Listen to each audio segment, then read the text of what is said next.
In a world where Twitter leads the headlines and the 24-hour news cycle forces people to choose sides, we're here to help you cut through the noise and discover that the truth lies somewhere in the middle. Hosted by entrepreneur, author, public speaker, and regular media contributor Seth Denson. Subscribe, share, rank, and review. Welcome to Somewhere in the Middle on the Real News Communication Network. Hey, everybody. Welcome back. It's Monday, which means you're somewhere in the middle. I'm your host, Seth Denson, back from an exciting week in Branson, Missouri. Branson, Missouri. What's going on out there? Well, not duck boat cruises. Okay. It's a little too soon. We won't make any jokes about that. It's actually really sad, but we won't talk about it. Yeah, but so we did a little family getaway.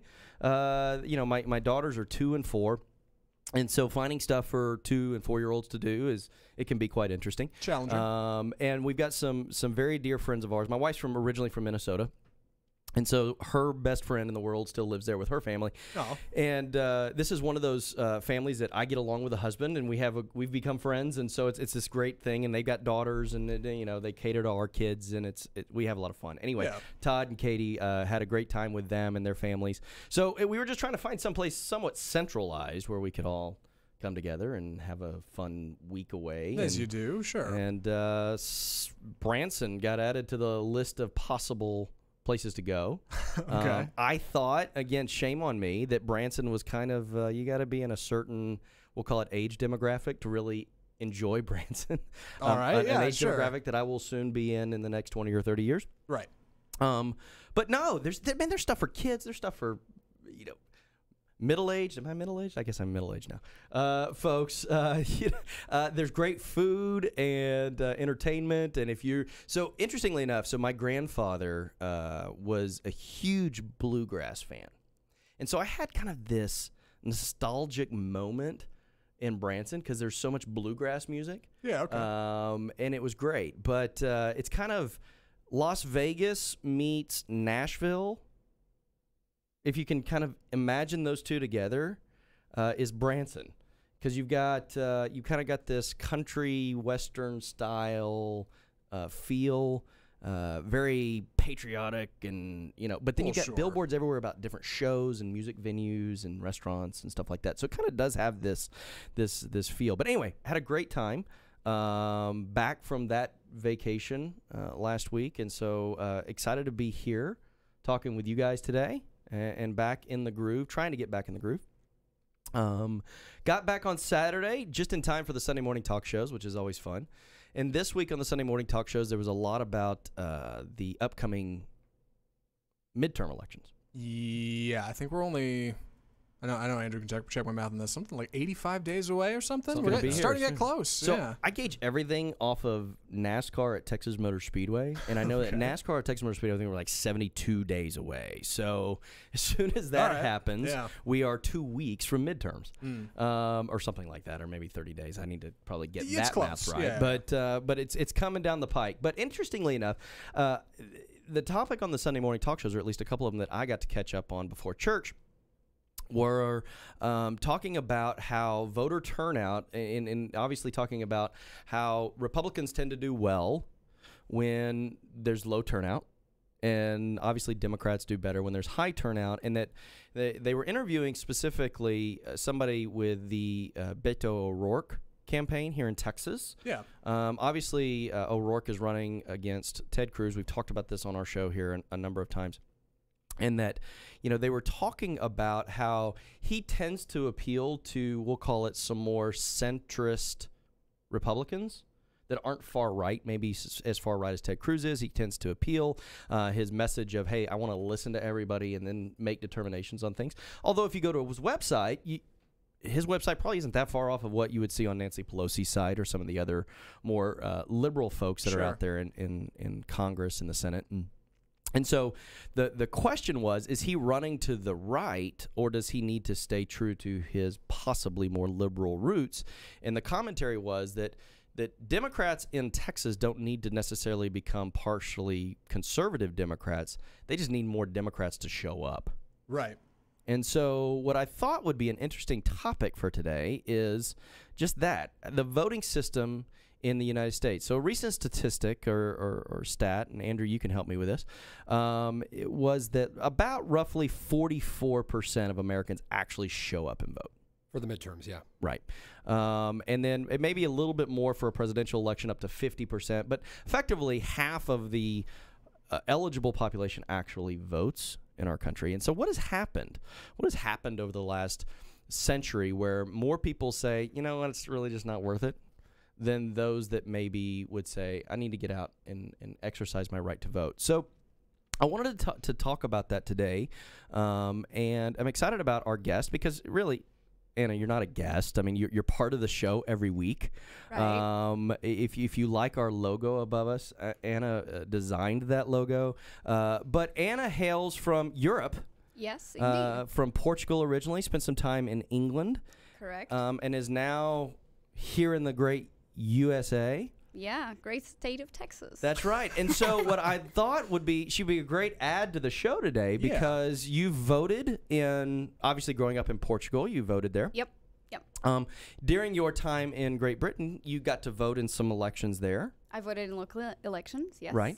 But here in the United States, although you have your green card, you can't vote here. However, if you didn't live in Texas and maybe lived in some other states, you would be able to vote in local elections. Is that right? That's correct. In some states, like for instance Tennessee and Wyoming and some other ones, like 7.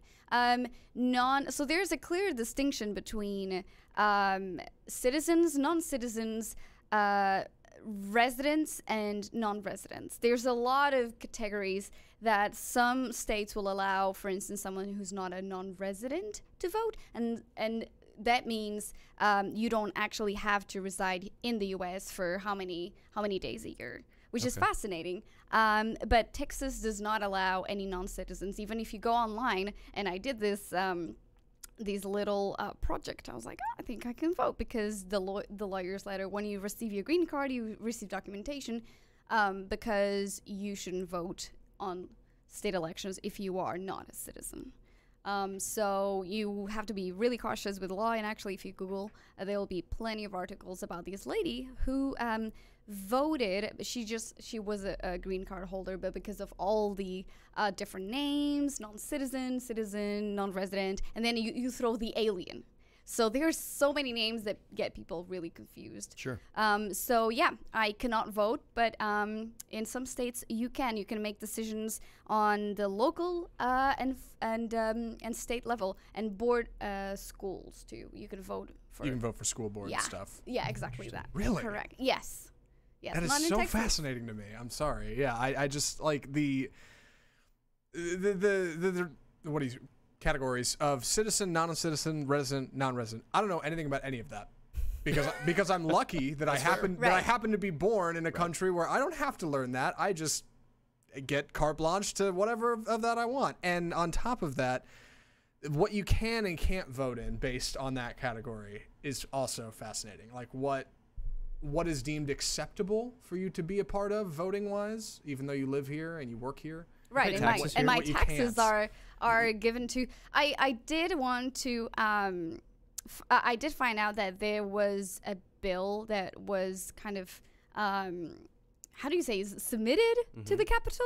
Sure. In 1995, but it hasn't really been. Nothing has been done. How's it going? And I saw that and I was like, a little bit of hope, and I was like, because I mean, if my taxes are paid here, if I'm not paying taxes in Portugal, I shouldn't be, in my head, I shouldn't be able to vote in Portugal because really I'm not living there. But you can. Yeah. I can vote in Portugal. All right. Even though I'm abroad, because I'm a citizen. Right. So yeah, either you become a citizen in America, in Texas to vote, or then you can't, as of right now, which is fascinating. I'm kind of like I understand on the grand scale of things. It makes sense to me that maybe on the federal side, not making decisions because obviously I'm still learning the system. But on local level, I mean, I would like to be able to make decisions on where my money is going and kind of support who I believe that would spend it best, I suppose. Yeah. Well, I think that brings up a good point that I want us to take up a little bit today, which is, so many of us are afforded the right to vote here in the United States that don't take advantage of that right. Oh, clearly. We're quick to jump to the microphone and talk about our grievances, but at the same time, we're not willing to get up on Super Tuesday and go stand in line and vote. And for someone such as yourself who has chose to live here, and I think this is one of those areas where I could say I fall in the middle a little bit on it, because I can understand the argument that you just made of, do you plan to stay here forever? And if not, could you have a vote that ultimately could impact generations beyond? Yet you could go back to Portugal, right? So I get the argument there that, hey, you have the ability because of your citizenship in Portugal that if things go awry, everybody talks about going to Canada when elections don't go their way. you could leave, and there's not a concern. Like you could go back, right? And so I get saying that maybe from a national level, we should maybe put some parameters around that, but from a local level, I get what you're saying too, and that you're paying taxes here. You're directly impacted by local elections and state-based elections, probably even more so than national elections from a day-to-day perspective of how you live your life. Should we have a system where those that want to be here, that have chosen to be here, have the right to vote in certain elections? Because those that have the right to vote in every election aren't taking advantage of it. Yeah, right. Big time. It's a little frustrating for me again on the outside because I'm relatively new to voting. I haven't been doing it that long in my life, really. Out of what is my life, my humble 26 years on this planet, to date myself, I haven't had the ability to vote for the majority of that. That's the minority. But again, there's a lot about the way our country works that I don't know. And I have the ability to go into a voting booth and just make a decision that could, like you said, directly affect anything. Whereas somebody like Anna, you've had to jump through an incredible number of hoops to get where we are. You probably know, honestly, you probably know more about how our government works than I do, because you had to go to the trouble to get here. You had to look at all the countries in the world and go, you know what? That one intrigues me. I like that. I want to be a part of whatever they're doing. And you had to learn about that, and you had to pass tests, and you had to do interviews with people. They do all of these things that I haven't had to do, but I get to decide things and you don't. And it's weird because as far as a knowledge base goes about how things work, arguably you know more than I do. So it just seems a little off from an intellectual standpoint that this is the way our system is cast. I don't know. Am I wrong? Guys, back me up here. Help me defend my right to be an American. I could see that on an immediate level. So let's say you went through all the hoops and you moved here and it's like, okay, I want to start voting right now. I could see you wanting to pump the brakes on that because we move all the time. I mean, I've moved several states in my life, and I could see that, again, put a time limit on something. If you're in one community for 5 years, 10 years, like, so even if if you're not a citizen at that time, but you've been living in this local area for half a decade, paying taxes, I think I'd be fine with allowing someone to vote. Sure. On a local. Yeah, you've become instilled in the community. You planted roots here. Yeah, I get that. I have a house, or maybe you deny as soon as you own a mortgage or something. Like I have purchased a home here. I'm staying, or at least you've made a significant financial decision to the community. Yeah. There's got to be some middle ground there that we could find. Sure. Yeah. Another go ahead, Seth. No. I'm saying, but isn't that the problem, though? I mean, and again, I want to say that I think our system is one of the greatest on the face of the earth, but it's not without its faults. Sure, it's not without its system. But to your point earlier, Zach, in talking about Anna, I again, 50% of the eligible population actually do show up and vote. Of that 50%, how many of them could pass the citizenship test? Right. That many coming to this country have to pass, and so again, I am truly in the middle on this because I think that there is a population that I don't want them voting. I mean, right? Yeah. I don't want you to have to express a voice that you really isn't your voice. It's just whatever soundbite you picked up on the news today, and whatever pundit you heard before you rolled into the booth. Yeah, that sounds like me, and I think that's the challenge, right? Is here in the United States, my vote is equally as important as Donald Trump's. Mm-hmm. I have just as much power within my vote as he does. And that's how it should be. That's exactly right. But it also has somebody who's been living under a rock for the last 5 years. Also has the same power. Also the same power. Or that person that takes up the microphone at the next protest that we all pull out our hair and go, really? That person is making decisions regarding my life and the life of those that I love. And yeah. And they have just as much right to vote as you or I do. Right. And of course, this is all before we get into a conversation about, which is probably not for this show, maybe another one, the Electoral College, voting by region, whether or not you're in a city or in a rural area. That all matters. That all gets added up somewhere in the equation, right? It does. Matter of fact, Andrew and I on the drive down here to the studio today. Andrew, it's good to see you, by the way. Oh, thank you. I didn't even introduce you. Yeah. Andrew Clark, ladies and gentlemen. How you doing? You looking dapper again? Thank you very much. Again, I'm a little more relaxed. I noticed you've got, are your cufflinks matching your tie? They are. They That are is so cool. fancy. Wow. It even has a pocket silk, but it was a little warm in here, so I took off the pocket silk. So a big shout out to my friends Floyd and Tamara Stanley. I'm going to have Floyd and or Tamara on the show at some point, although, I'm taking a pause out of our voting conversation here to give some kudos to these folks. Floyd and Tamara Stanley, dear friends of my wife Jenna's and mine.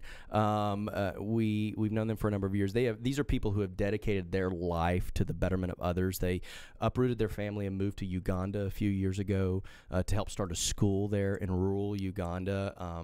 And once the school was up and running, realized that, hey, we don't need to just be placeholders here. Let's go do something else. And so now they live in Cambodia, where there is this real problem with sex trafficking in Cambodia. And so they felt led to move there now and are trying to help young women who have been exposed to this life re-enter a life away from sex trafficking and all of that. And so one of the companies that they help work with makes ties and cufflinks, and to try to give jobs to these young women to do something with their lives. And so as a gift, they sent these to me. And so yes, That's they pretty, do match. That's pretty high quality. I like that. It's silk, so I get to learn all about how silk is really made and the caterpillars and all of this. Awesome. It's made on a place called Silk Island, which is a perfect name. Yeah. But anyway, a huge shout out to people like that. I'm always say that I am who I am because of the people that I surround myself with.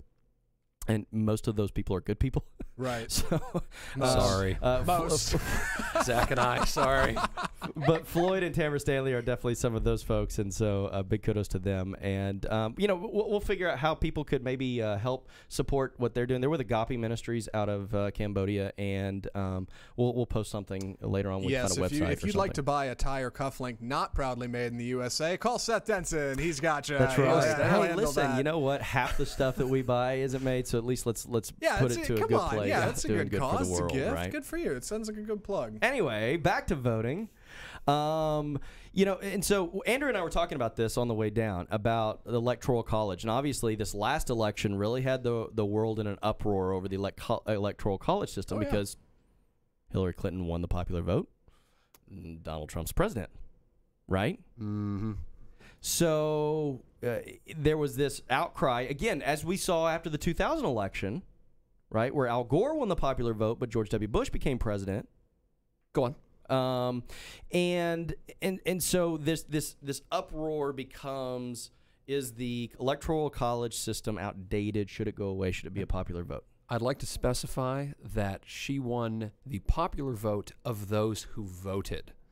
Out of the 325 million Americans that live here, and obviously not all of them can vote, children, etc., 231 million did not vote. Mm-hmm. When you put together that only a little over half of the eligible voters voted, so the popular vote is in and of itself kind of misleading. She won the majority of those who actually voted. This is true by about 3%.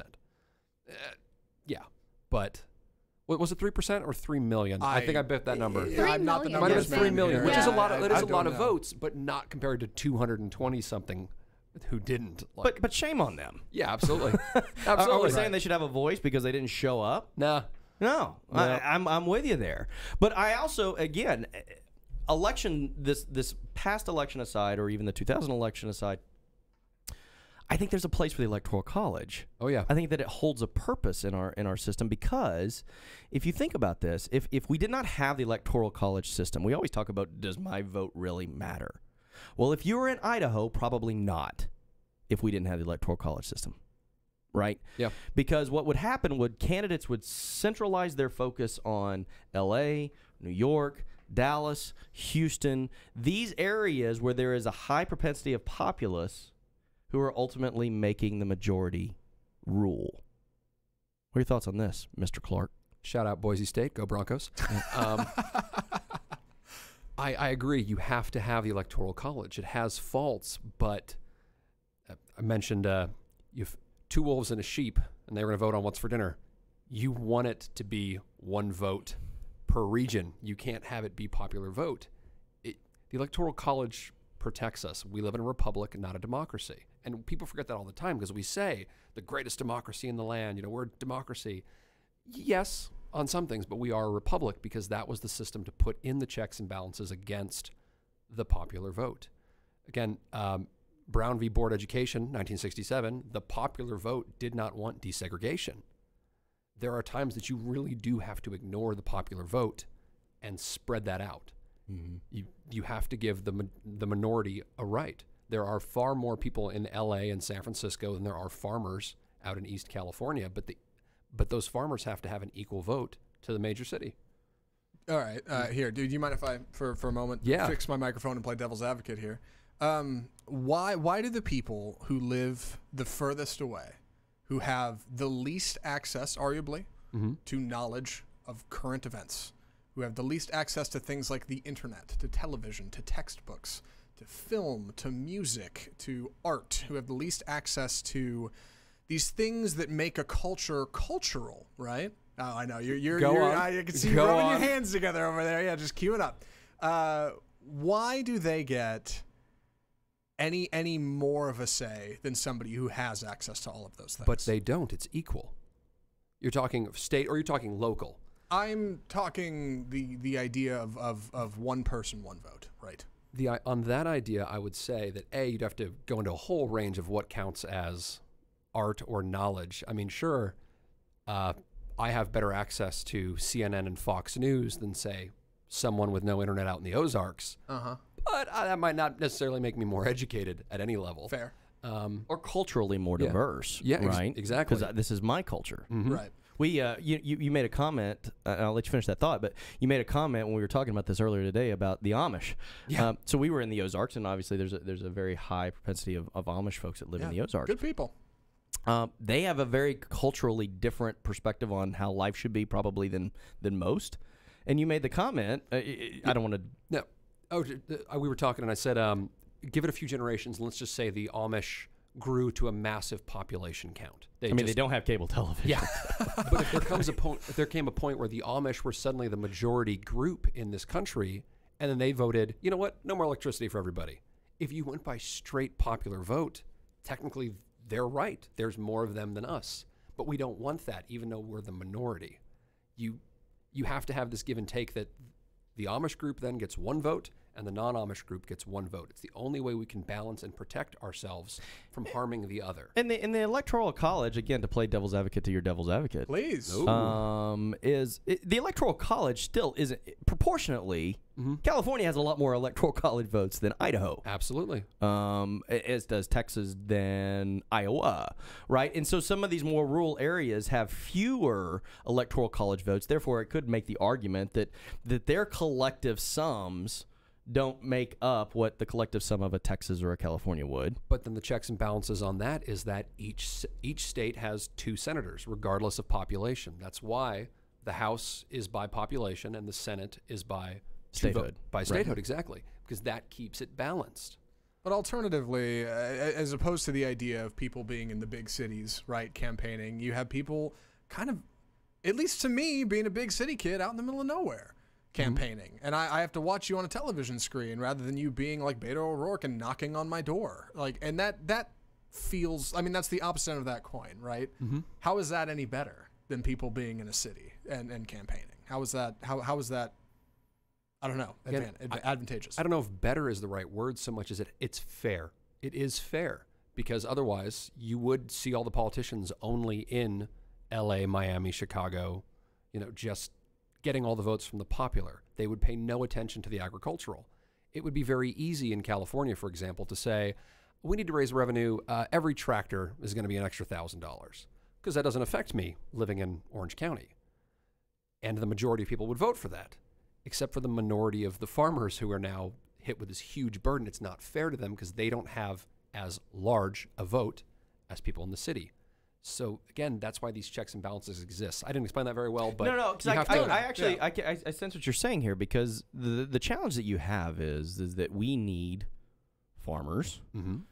We need people that are working in the mine regions and oil regions of West Texas, and you've got people that you need in the Ozarks, and you've got people that you need everywhere. Mm-hmm. And that if we did start to devalue, or at least in their own perception, their value of how to get things done, it kind of goes back to colonial taxation without representation appropriately, right?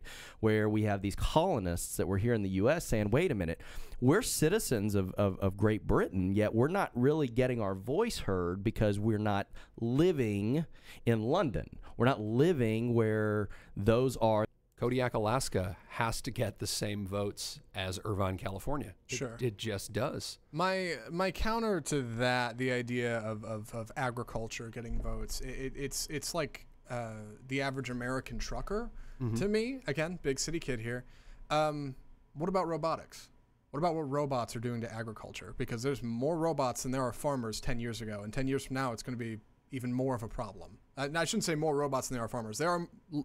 Robotics are a thing, right? It's becoming a thing in agriculture. And the more you have robots out cropping fields and picking corn, the less you have farmers doing it. And when farmers have nowhere else to get a job, they have to move in to a city. Like, everything seems like we're going to be putting... I don't know. We're going to be mechanizing the colonists, right? And we're going to have them running things in the 13 colonies. And everybody else is going to live stateside, so right? I would say, isn't it a great thing that your vote out in the farm counts as much as it does when you move to the city? Nothing's changed. But it would when you live there, right? Well, but if you get enough of those folks moving into the city, it obviously could change the cultural structure of the city. Right. Because I guess that's it. Like, no matter what, we're going to keep marching forward, right? And corporations will make their money. And if capitalism decides, hey, it's cheaper to have a robot picking this than, picking corn than you, we'll do that. And the people running the robots live in the city. Mm-hmm. So, I mean, at the end of the day, doesn't it seem like inevitably technology will march us towards an ideal in which we're all in the same place doing the same thing?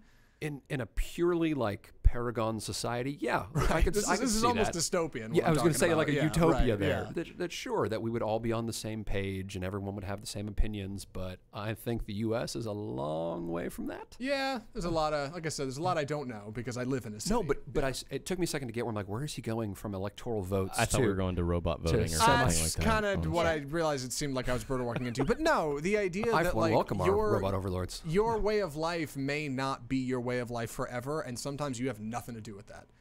And voting lifestyle that's no longer feasible. Right. But they have that right to do so. Sure. And the rest of us have the right to try to put the brakes on that. And that's the beauty of the system. You vote something stupid, I try to vote opposite.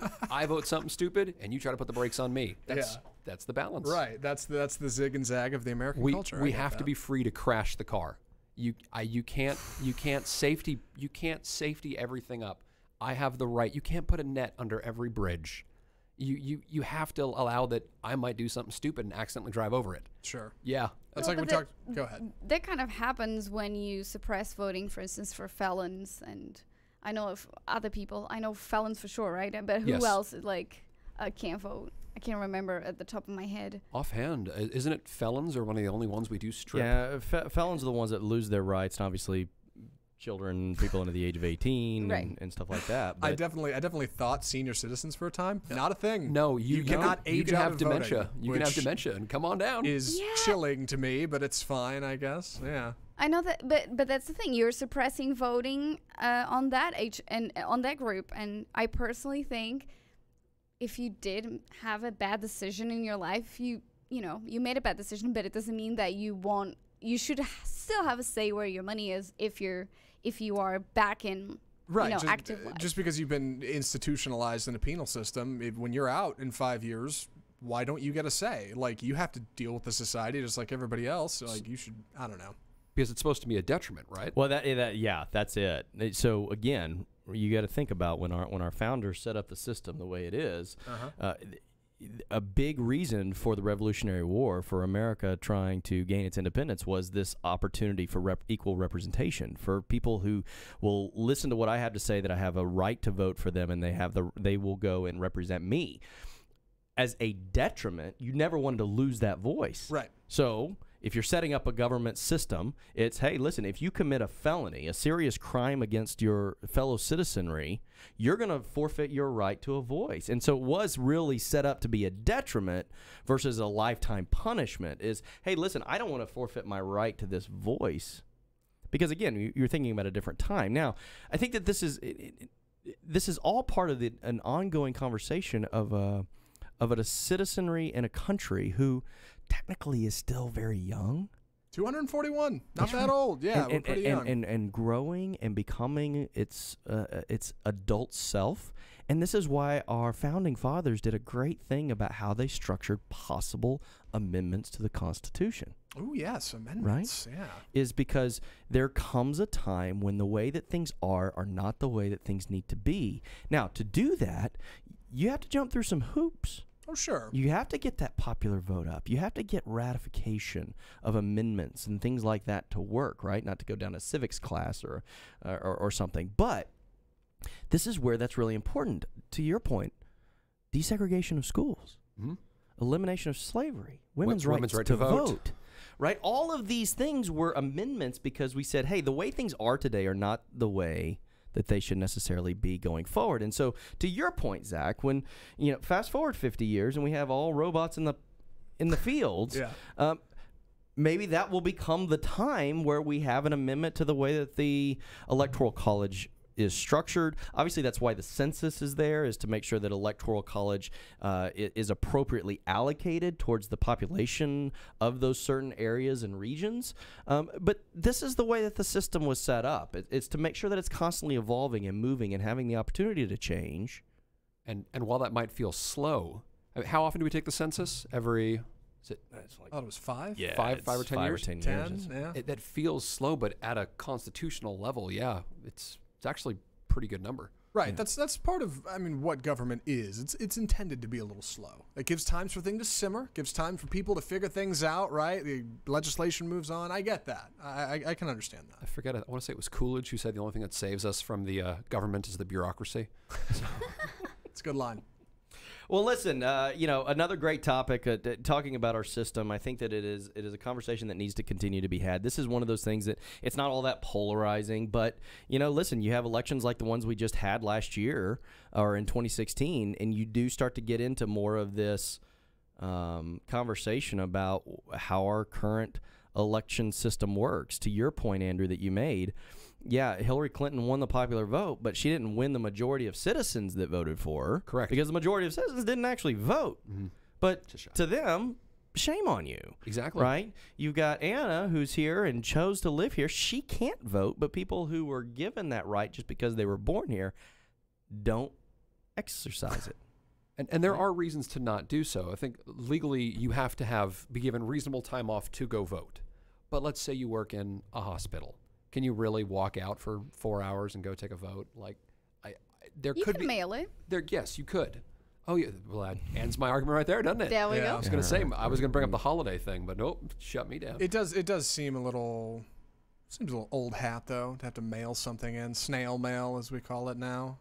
You'd think there'd be some way you could email it, but that's paper ballots versus electric. That's a whole thing, yep. All right? Call in now and vote for your politician. Yeah, voting by Twitter. Can I vote via text? Right? Can I make that happen? That'd be great. I think that regardless, this is a conversation that warrants continuing. To have conversations about what it is to be a citizen in the United States and vote, to be responsible. And this is a process. Again, we didn't even scratch on, and we'll do this in another show, things like voter suppression and voter ID laws and all of these things that are out there. And again, these are areas where I oftentimes find myself somewhere in the middle. should we make sure that the people that are actually voting are the people that should be voting versus somebody that maybe did or didn't sell their vote or sell their opportunity to vote or whatever? Yeah, I think there are, but I think that the way that the right and the left approach this sometimes is so off-putting that it for those of us that are in the middle and want to have a rational conversation about this and what makes sense, I can get on board with Anna getting to vote in local elections. Sure, you're living here, you're paying citizens. Maybe we could have a different conversation about a national election that could have long-term repercussions. After 10 years or 15 years. That's right. But yeah, I think that there is a place of balance here, right? But part of the balance is having the conversation. Yeah, and I was just going to say, just quickly, one of the things that I don't get to vote, but I get to press everyone I know to go and vote. That's right. Yeah. Honestly. And you should. It's one of these things that I'm like, can't vote, but you can vote and use that. And do it. Go do that. do You it. can But drive please people to the ballots. How about that? Yeah. But please read about what you're going to go vote on. Yeah, Please no know what you're doubt. voting on. And for those of you, and we'll talk about this in the final part of this, is if you're a straight line party voter, do me a favor, send me a message. I want to have a conversation with you. Ooh. Because come on, this is a right that is afforded to you. Take the time and vote for somebody, not the party. Take the time to engage and be knowledgeable. I mentioned this, I think, in one of my first shows. If I go into a polling booth and I don't know anything about the candidates that are there on the ballot, I don't vote in those elections. I only vote in those elections. And again, this could be counter to what we're talking about not voting, but I don't want to cancel out somebody who's taken the time to research, that thinks that this is the best person for our country, and all I am doing at that point is voting either based on the number of syllables in their name, or the R or the D next to their name, or are they male and female. I'm voting for all the wrong reasons for that person at that point. And so we must come to a place where we are better educated citizens, that we get out and we vote appropriately, and we stop just allowing our vote to be bought by whatever cable news program we subscribe to. Fair enough? Well said. All right. Hey, big thanks. Anna, thanks for coming in. Thank you for having me. Thanks for being on the show. Always welcome. Andrew, buddy, always good points. I liked watching the back and forth with you and Zach. Got to sit back a little bit and enjoy the show a little bit. We're going to meet in the parking lot after this. Right. Fight you in the lot. Perfect. Zach, always appreciate you, pal. Yeah, thanks for having me. It was a good time. Absolutely. Special thanks to everybody here at Real News Communication Network. Great folks here. Special thanks to Floyd and Tamara Stanley for my beautiful necktie and cufflinks and the work that they're doing overseas to make the world just a better place for others. You don't have to have like a URL for them, do you? I could drop it in the Facebook Agape comments Ministries, or something? I think, is the Google. Is the Google. Let me see if I can find a link. It's the Google. I just came from the Ozarks. Agape Ministries out of Cambodia is the name of the ministry. I don't know, and I sent Floyd a message while we were on the show, actually, saying, "Hey, is there a place where people could go buy your stuff and help support what you guys are doing?" We'll find a way to do that and get that out there and that word out there. Special thanks to those folks. Always a special thanks to my beautiful wife, Jenna, my beautiful daughters, Emerson and Arabella, for being my reason and the reason I want to continue to have these conversations and continue to learn from others and engage at a different level than just listening and becoming just this repetitive pundit. It's not what we need. And so we've talked a lot about voting today, and while I may be considering a number of things, I do know where I land on the voting issue.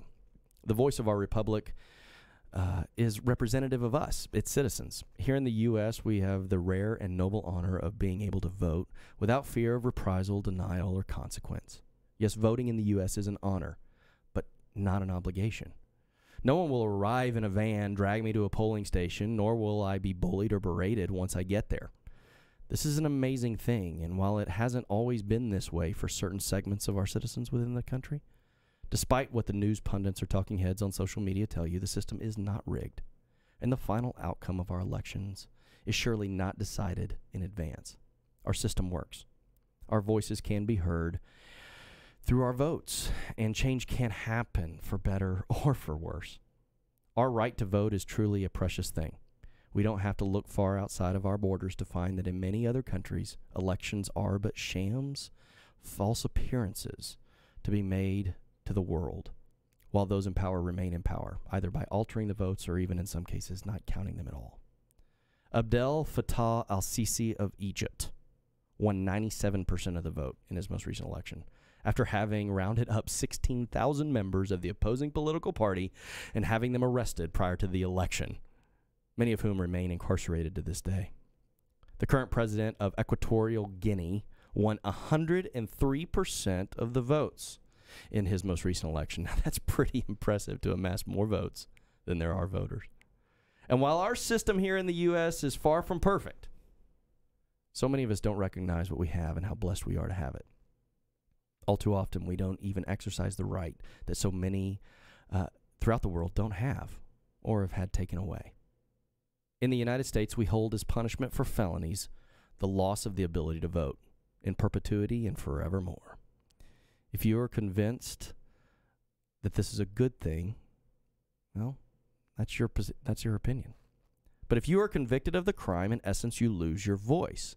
And while some may believe this to be a harsh sentence, it is one of the deterrents built into our justice system. And yet many of us have willingly given up our vote voluntarily. As it stands today, roughly half of those able to vote in an election do so. Why? Why have we so casually given up what for so long has been considered in such high regard? And how do we fix this? Should we go to the extremes on the right and make voting mandatory with a punishment if you don't vote? It actually happens in some countries. Absolutely not. It shouldn't happen here.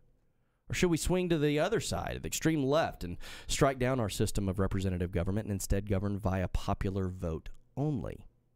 Again, I don't think so. We can adjust the current system to work better. We can continue to depolarize the voting process, and here's how. First, let's remove the straight-line political party option from the ballot, and instead require those that wish to vote to do so by actually taking the time to check the box next to the candidate's name in which they want to cast their vote.